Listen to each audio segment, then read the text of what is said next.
ఓం శ్రీ అరుణాచలేశ్వరాయ నమః. గ్రంథం పేరు కపాలమోక్షం, ఒక ఆత్మయోగి ఆత్మకథ. గ్రంథ రచయిత పరమహంస. అధ్యాయం 71వ భాగం. 36 ఫ్రేమ్స్ కపాలముల రికార్డు దృశ్యం కథ. ఇదంతా కనిపించేదంతా పరమశూన్యం యొక్క స్వప్నం అని మనకు తెలిసింది. శూన్యం అంటే ఏమీ లేనిది కదా. మరి ఏమీ లేని చోట ఎవరు కలలు కంటున్నారు, ఎవరు చూస్తున్నారు?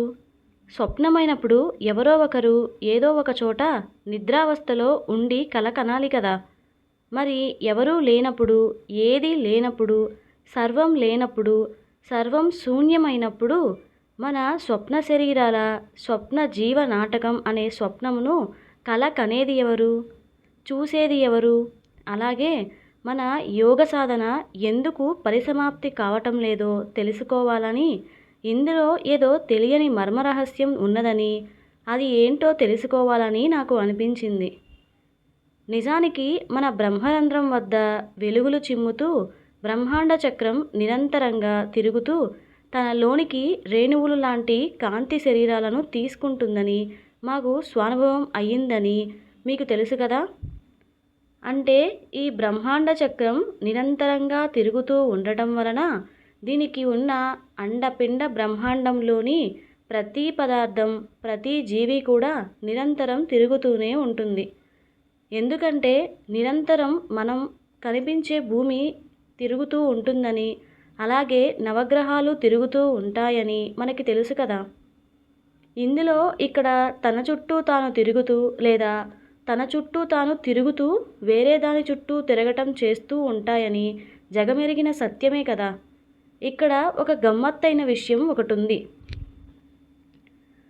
అదేంటంటే, మీరు ఎప్పుడైనా సినిమా రీల్ చూసారా?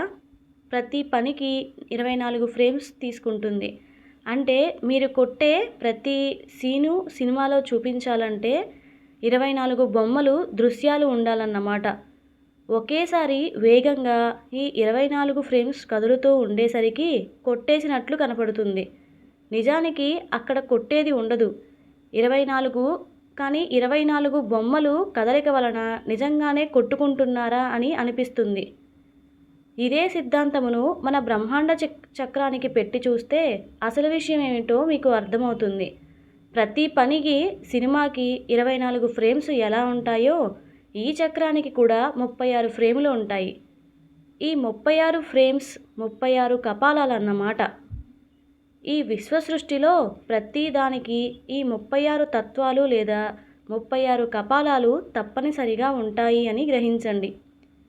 విశ్వసృష్టిలో జరిగే ప్రతి దానికి, జరుగుతున్న ప్రతి దానికి, జరగబోయే ప్రతి దానికి 36 ఫ్రేమ్స్ యొక్క చర్యలే ప్రధాన కారణమని గ్రహించండి. అంటే మనం చేసే ప్రతి పనికి ఈ 36 కపాలం యొక్క తత్వదృశ్యాలు కదలటం వలన అవి జరుగుతున్నట్లుగా మనకి అనిపిస్తుందని తెలుసుకోండి. అనగా సినిమాలో 24 ఫ్రేమ్స్ ఎలా పనిచేస్తాయో అలా ఈ బ్రహ్మాండ చక్రంలోని 36 బ్రహ్మ కపాలాలు అలాగే పనిచేస్తాయి.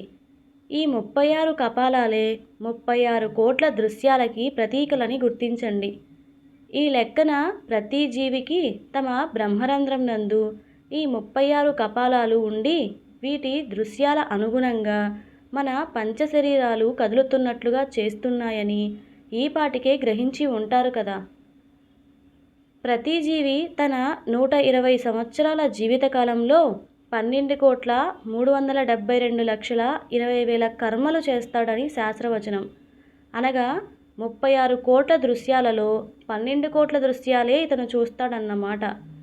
ఇదే విధంగా దేవతలు 1000 సంవత్సరాలలో, అదే పరమాత్మలు 10,000 సంవత్సరాలు తమకున్న కోటానుకోట్ల దృశ్యాలలో కొంతమేర చూసి మరణావస్థలో అనగా ప్రళయాల ద్వారా విముక్తి చెంది పునఃజీవులుగా ఏర్పడతారు. ఎవరూ కూడా సంపూర్తిగా ఈ 36 కపాల దృశ్యాలను చూడలేదు. అంటే ఈ లెక్కన నిరంతరంగా ఎవరి ప్రమేయం లేకుండా సహజ సిద్ధంగా తనంతట తానే ఈ బ్రహ్మాండ చక్రం తిరుగుతూ 36 బ్రహ్మకపాలముల ఫ్రేమ్స్ వలన ఇందులో నిక్షిప్తమైన దృశ్యాల వలన ఈ జీవనాటకం నడుస్తోందని అర్థమైంది కదా. ఈ బ్రహ్మాండ చక్రమును సృష్టించడానికి ఏమీ లేదు, అసలు నువ్వు చేసేది లేదు, నాశనం చేసేది లేదు. ఇది కేవలం ఒక శక్తి మాత్రమే, అది కూడా కాంతి శక్తి మాత్రమే, వలయాకారంగా ఉన్న కాంతి వలయ శక్తి మాత్రమే. నిరంతరంగా సుడులు తిరుగుతూ ఉండే కృష్ణబిలం లాంటిది ఈ బ్రహ్మాండ చక్రం అన్నమాట.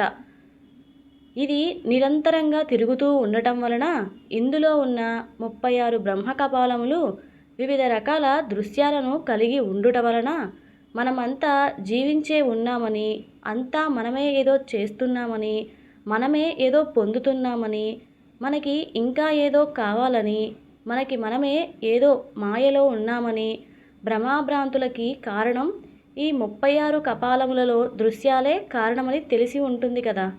అంటే మనం చేసే పనులు, అనుభవాలు, అనుభూతులు, సాధన అన్నీ కూడా ఈ 36 బ్రహ్మకపాలముల ఫ్రేమ్స్ యందు నిక్షిప్తమై ఉన్నాయని గ్రహించండి. అనగా ఈ విశ్వ సృష్టిలోని జీవనాటకం అనే సినిమాలో మనం వేసే పాత్ర ఎలా ఉండాలో, ఎలా ఉంటుందో అనేది ఈ 36 కపాల ఫ్రేమ్స్ ఆదిలోనే నిక్షిప్తమై ఉన్నాయి. ఈ ఫ్రేమ్స్లోని దృశ్యాలు ప్రతి మిల్లీ సెకనుకి మారుతూ ఉండటం వలన మనం ఏదో చేస్తున్నామని మనకి అనిపిస్తుంది. నిజానికి చెయ్యటానికి, పొందటానికి ఇక్కడ ఏమీ లేదు. మనం ఆదిలోనే ఒకేసారి చేసినాము. అది కాస్త ఈ 36 ఫ్రేమ్స్లో నిక్షిప్తమైన రికార్డైన దృశ్యాలు, విషయాలుగా ఈ బ్రహ్మాండ చక్రం నందు ఉండిపోయాయి. సినిమా హాల్లోని ప్రొజెక్టర్ ఉన్నంతసేపు సినిమా ఎలా అయితే నడుస్తుందో అలా ఈ బ్రహ్మాండ చక్రంలో మనం ఆదిలో వేసిన జీవ నాటకంలోని జీవపాత్ర ఈ 36 ఫ్రేమ్స్ ద్వారా తిరుగుతూనే ఉంటుంది. అంటే మనం మోక్షం పొందినామో లేదో తెలియాలంటే ప్రస్తుత జన్మలో ఈ 36 ఫ్రేమ్స్లో ఈ దృశ్యం ఉన్నదో లేదో తెలుసుకోవాలన్నమాట. ఈ దృశ్యం వచ్చేదాకా మనం ఎదురు చూడాలి. ఆదిలో మనకి మోక్ష సాధన దృశ్యం నిక్షిప్తం అయితే మనకి ఇప్పుడు అది కనపడాలి, లేదంటే కనపడదు. నిజానికి మనమంతా ఆదిలోనే పుట్టటం, పెరగటం, చనిపోవటం, కపాల మోక్షం పొందటం, అలాగే మనం ఆదిలో ఏం చేసినామో అదియే ఈ 36 ఫ్రేమ్స్ చూపిస్తుందని గ్రహించండి. అంతకు మించి ఏమీ చెయ్యదు, ఏమీ చూపించదు. మీకు అర్థమయ్యే భాషలో చెప్పాలంటే మీ పెళ్లి వీడియో చూడండి.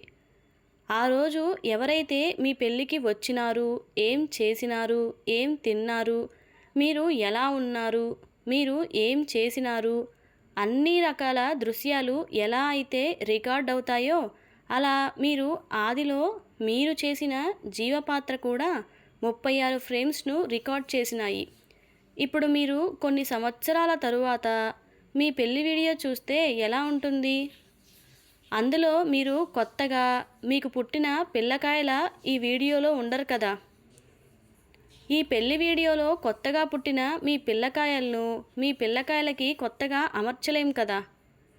నీ పెళ్లి వీడియో ఎంతవరకు ఉన్నదో అంతవరకు ఉంటుందో అలా మీ ఆది జీవ పాత్ర వీడియో కూడా అంతే అన్నమాట.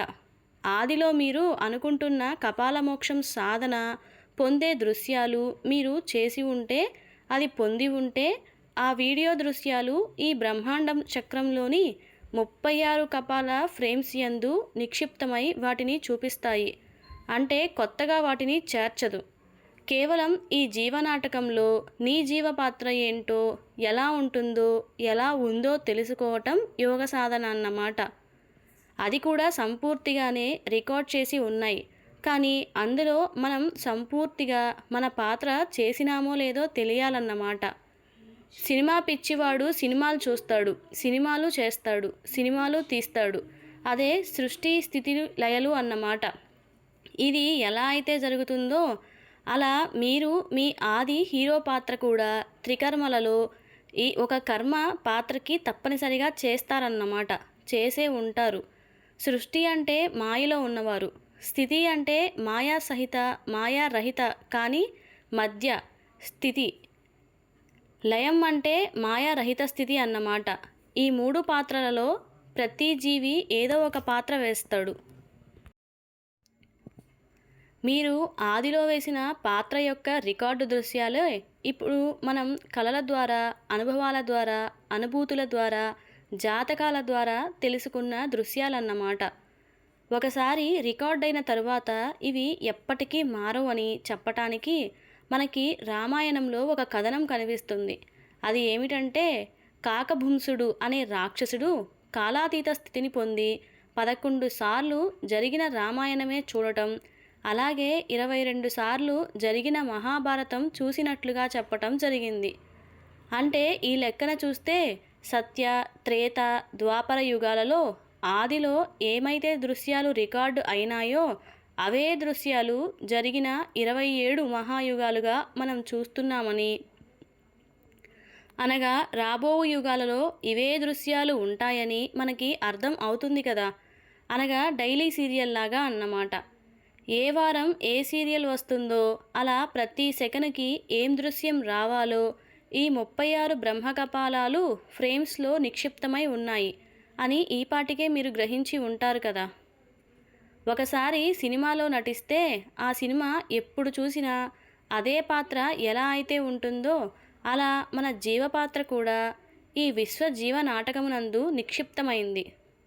అది కూడా మనకి ప్రమేయం లేకుండా, మనతో సంబంధం లేకుండా జీవపాత్ర ఎప్పటికీ నిరంతరంగా అవిశ్రాంతిగా నడుస్తూనే ఉంటుందని గ్రహించండి. ఈ పాత్ర నాటకం మీరు ఆపాలన్నా ఆపలేరు. ఎందుకంటే ఇది రికార్డైన దృశ్యాలన్నమాట. ఇదంతా ఒక స్వప్న దృశ్యం అన్నమాట. మీరు ఒక సినిమా హాల్లోకి వెళ్ళి సినిమా చూడటమే కానీ దానిని ఆపే అధికారం ఉండదు కదా, ఆపలేరు కదా. ఒకవేళ ఆపాలని అనుకున్నా ఆపలేరు. ఎందుకంటే మీదంతా రికార్డు దృశ్యమే కదా. ఈ దృశ్యంలో మీరు ఆపే దృశ్యాలు రికార్డు అవ్వాలి కదా. అలా ఎవరివి కూడా ఇంతవరకు రికార్డు అవ్వలేదు. అనగా ఎవరూ కూడా సినిమాని ఆపాలని యోగ సాధన చేసి ఆపలేక మాయలో పడి వెనుదిరిగిన దృశ్యాలే రికార్డయ్యాయి. 96 నిమిషాల ఈ జీవ నాటకం యందు 48 నిమిషాల పాటు ఆదియోగి అయిన పరమేశ్వరుడు సాధించిన దృశ్యాలే రికార్డైనాయి. ఆ తరువాత ఆయన ఈ నాటకంలో రూపాంతరం చెంది వేరే రూపంతో వేరే విధంగా సాధన చేసిన దృశ్యాలు రికార్డైనాయి. అంటే రూపం అంతం చేసుకునే సమయంలో, అనగా 96 నిమిషాల పాటు ఈయన ఇదే పాత్రలో ఉండి ఉంటే ఆ పాత్ర అంతమయ్యే దృశ్యాలు రికార్డయ్యేవి. కానీ 48 నిమిషాలకు ఈ ప్రక్రియను విసుగు చెంది సహనం కోల్పోయి పాత పాత్ర కాకుండా కొత్త పాత్ర వేయటంతో రూపం అంతం కావలసిన చోట రూపాంతరం చెందిన దృశ్యాలు రికార్డు అయినాయి. ఈ 96 నిమిషాల పాటు ఉంటే 30,67,02,000 వేల కోట్ల సంవత్సరాలు ఒకే పాత్ర వెయ్యాలంటే విసుగురాక చస్తుందా? వచ్చింది. అదే మన కొంప ముంచింది. ఎప్పుడైతే ఆది పాత్ర విసుగు చెంది రూపం మార్చుకున్నదో ఆయన అంశరూపాలైన మనం కూడా రూపాలు మార్చుకోవటం మొదలుపెట్టినాము. దానితో ఎవరి పాత్రలు కూడా సంపూర్తిగా పూర్తిగా లేదు. సినిమాలో హీరో హీరోయిన్ పాత్రలు చివరిదాకా ఉండిపోయినట్లుగా ఈ జీవనాటకం యందు కామేశ్వరుడు కామేశ్వరి పాత్రలు అలాగే మిగిలిపోయాయి. ఈ పాత్రను చనిపోయినట్లుగా ఉంటే మన పాత్రలు కూడా చనిపోయేవి. కానీ అలా జరగలేదు. మీ పరిధిలో ఉన్న పాత్రలుగానే ఈ 36 కపాలాలు రికార్డు చేసినాయి. తాము రికార్డ్ చేసిన దృశ్యాలను మహాకల్పాల పాటు తిప్పి తిప్పి చూపిస్తున్నాయి. అంటే ఆదిలో పరమశూన్యం తాను ఆకారం పొందితే ఎలా ఉంటుందో తెలుసుకోవాలనే ఆలోచన రావటంతో అది కాస్త నిరాకారం నుండి ఆకారంగా శూన్య బ్రహ్మ పంచభూత పంచ శరీరాలతో 36 కపాల తత్వాలతో ఉద్భవించాడు. ఇదంతా కూడా కలయే అన్నమాట.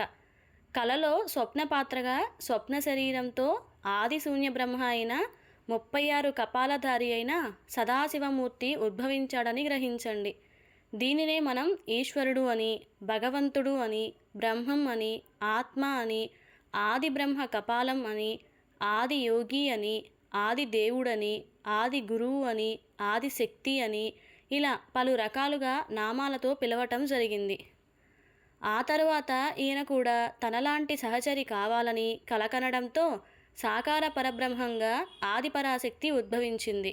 ఇలా వీరిద్దరూ కూడా స్వప్న శరీరాలతో స్వప్నం కనటం మొదలుపెట్టి 36 కోట్ల దైవ కళలు, 84 లక్షల జీవరాశులలో కళలు 1 కోటి పరమాత్మ కళలు కనడం చేసినారు. అండపిండ బ్రహ్మాండాలతో కూడిన ఈ విశ్వసృష్టి కలను కన్నారు. దానితో జీవనాటకం అనే స్వప్నం సాక్షాత్కరింప చేసుకున్నారు. ఆ తర్వాత కొన్ని కోటానుకోట్ల సంవత్సరాల పాటు ఇదే కళ కొనసాగేసరికి వీరిద్దరూ విసుగు చెంది తిరిగి ఎక్కడి నుండి వచ్చినామో అక్కడికి వెళ్ళాలని యోగ సాధన చేసినారు.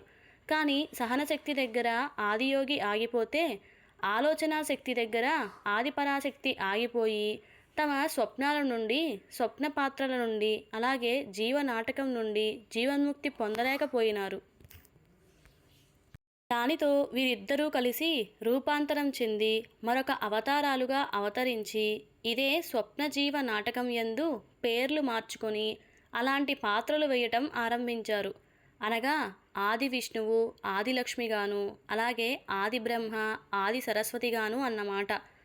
ఇదంతా 36 కపాలాలు ఈ స్వప్నజీవ నాటకమును రికార్డు చేసినాయి.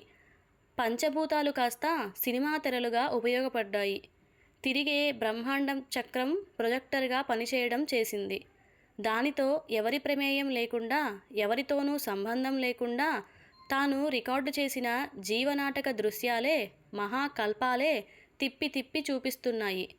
అంటే ఎవరూ కూడా సంపూర్తిగా తమ కళ పూర్తి చేయకుండా అసంపూర్తిగా పూర్తి చేసుకున్నారు. అనగా ఆదిలో పరమశూన్యం స్వప్నం కనడం నిజం. కానీ ప్రస్తుతం అది స్వప్నం కనడం లేదు. కేవలం తను కన్నా ఆది స్వప్నం యొక్క రికార్డు దృశ్యాలే పంచభూత తెరల మీద పంచశరీర పాత్రలతో అండపిండ బ్రహ్మాండాల యందు రికార్డు దృశ్యాలుగా ప్రదర్శన చేస్తోంది. ఇది ఎన్నటికీ ఆగదు. ఎందుకంటే ఇందులో ఎవరి ప్రమేయం లేదు కదా. అంటే సినిమా హాల్లో ఎవరు ఉన్నా లేకున్నా సినిమా అయితే ఎలా నడుస్తుందో అలా ఈ స్వప్న జీవన దృశ్యాలు అలాగే నడుస్తాయి. అనగా అసంపూర్తి నాటక దృశ్యాలే ఎప్పటికీ నడుస్తూనే ఉంటాయి. కొత్తగా చేయటానికి పొందటానికి ఏమీ లేదు. ఆదిలోనే అంతా కూడా ఆదిలోనే జరగవలసిన తప్పు అదే అసంపూర్తి నాటకం దృశ్యాలే కొనసాగుతున్నాయి.